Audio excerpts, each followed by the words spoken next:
सिंह की बेटी अदिति स्कूल क्यों नहीं जाती, ये बात अंजना सिंह खुद ही बता रही है कि क्यों नहीं जाती है। सुनिए, जब लोगों ने उनसे पूछा कि आपकी बेटी अदिति रील बनाती है, इंस्टाग्राम यूज करती है, सीरियल करती है, फिल्म भी करती है, तो स्कूल नहीं जाती है क्या? जब लोगों ने ऐसा सवाल पूछा तो सुनिए अंजना सिंह ने क्या जवाब दिया है। बहुत सारे लोगों का सवाल रहता है कि अदिति स्कूल नहीं जाती का क्या? तो अदिति स्कूल जाती है, बट अभी छुट्टियां चल रही तो छुट्टियों में कोई स्कूल नहीं जाता है। और यस, जब वो शूट कर रही थी तो भी काफ़ी सारे लोगों का सवाल था कि अदिति स्कूल नहीं जाती है क्या? तो उस टाइम पे जब वो शूट कर रही थी तो मैंने मैनेज किया था उसका ट्यूशन एंड शूट। तो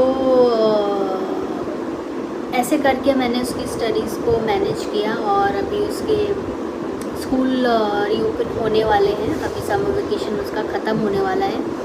और अभी आप लोग देखते थे जो हमारा सीरियल, उसमें हम लोगों का जो सीरियल ने है लीप ले लिया, आप लोग देख रहे होंगे, बहुत ही अच्छा सीरियल है, देखते रहिए। हाँ, बट उसमें अभी हम और अदिति नहीं दिख रहे हैं क्योंकि सीरियल ने लीप ले लिया है, बच्चे बड़े हो गए हैं अब। और आप लोगों ने अदिति को एज एन कृष्णा बहुत प्यार दिया, उसके लिए थैंक यू सो मच।